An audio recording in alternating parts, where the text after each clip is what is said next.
ఈ రేవంత్ రెడ్డి కాంగ్రెస్ ప్రభుత్వం ఏదైతుందో రైతులకు మేము అనుకూలంగా ఉన్నాం, రైతులకు మేలు చేస్తున్నామని చెప్పేసి రైతులకు మోసం చేసి రైతులను నిలువు దోపిడీ చేస్తున్న ప్రభుత్వమే ఈ కాంగ్రెస్ ప్రభుత్వం అని చెప్పి తెలియదు. ఏ రకంగా మోసం చేసిందంటే రైతుల వద్ద ఏదైతే కొనుగోలు కేంద్రాల్లో ధాన్యం వరి పంట కొనుగోలు చేసినదో అందులో ఒక క్వింటాలకు 5 కిలోల చొప్పున ధాన్యం కొట్టేసినారు. జొన్నల కొనుగోలు కేంద్రాలలో కూడా ఒక క్వింటాలకు 6 కిలోల నుంచి 10 కిలోల వరకు జొన్నలు రైతులు దోపిడీ చేసినారు. ఈ రకంగా రైతులను దోపిడీ చేసిన ప్రభుత్వం ఈ కాంగ్రెస్ ప్రభుత్వం. మరి రైతులకు ఎన్ని రకాలుగా మోసం చేసిందంటే రైతులకు 2 లక్షల రూపాయలు రుణమాఫీ చేస్తామన్నారు. ఆ రుణమాఫీ అనేది ఫుల్లికే చాలా 65-70% రైతులకు రుణమాఫీ అసలు చెయ్యనే లేదు.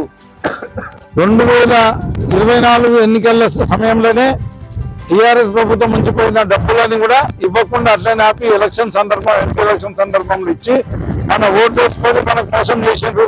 మళ్ళీ ఇస్తారు కదా అని మనం ఎక్స్పెక్ట్ చేసినాం. 2 పర్యాలు మనకి ఇవ్వలేదు.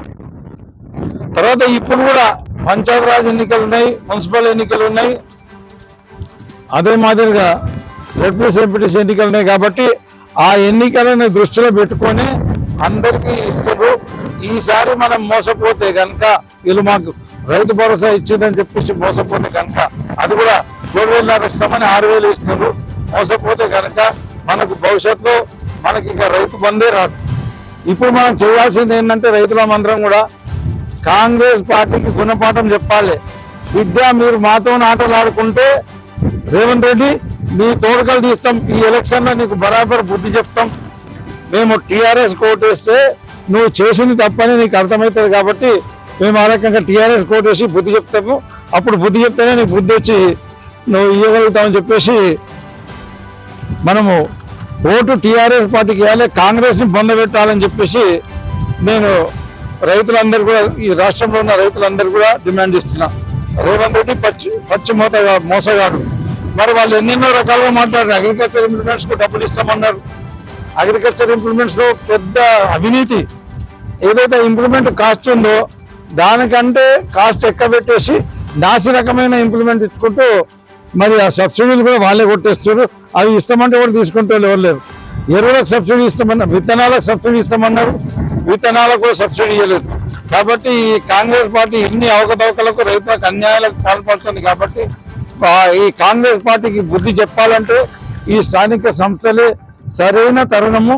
మీరు బీఆర్ఎస్ పార్టీకి కారు గుర్తు కోటేసి కాంగ్రెస్ పార్టీని చిత్తు ఓడించి దాన్ని భూస్థాపితం చేస్తేనే మాకు భవిష్యత్ అనేది ఉండదని కాంగ్రెస్ కనువిప్పై మనకు కంటిన్యూస్ గా రైతులకు మేలు చేసే అవకాశం ఉంటుంది. కాబట్టి నేను రైతులందరూ కూడా ఇది ఎన్నికల స్టంట్ అని గుర్తించి మీరందరూ కూడా బీఆర్ఎస్ పార్టీకే స్థానిక సంస్థల ఎన్నికల్లో అండదండగా ఉండాలని విజ్ఞప్తి చేస్తాను. బోనస్ ఇస్తామని చెప్పిన అన్ని పంటలకు, కానీ చివరికి కాంగ్రెస్ పార్టీ రేవంత్ రెడ్డి గారు మరి వాళ్ళ మంత్రివర్గం అంతా కూడా చెప్పింది ఏంటంటే మేము సన్న వడ్లకు మాత్రమే ఇస్తామని చెప్పారు. ఆ సన్న వడ్లకు రబీ 2025 మాత్రం ఇచ్చాము. ఈ ఖరీఫ్ 2025కు ఆ బోనస్ ఇస్తామన్న బోనస్ అది కూడా వాళ్ళు చివరికి చెప్పిన అబద్ధం కూడా అది కూడా నిలబెట్టుకోలేదు. అదే మాదిరిగా జొన్నల కొనుగోలు చేసి ఇప్పుడు 2 మాసాల నుంచి కొనుగోలు చేస్తున్నారు. ఇప్పటికీ జొన్నలు కొనుగోలు చేసిన జొన్నలకు రైతులకు ఇంకా డబ్బులు వాళ్ళకు జొన్నలకు సంబంధించిన డబ్బులు ఇంకా చెల్లించలేదు. అది తొందరగా చెల్లించాలని చెప్పేసి మేము డిమాండ్ చేస్తున్నాం.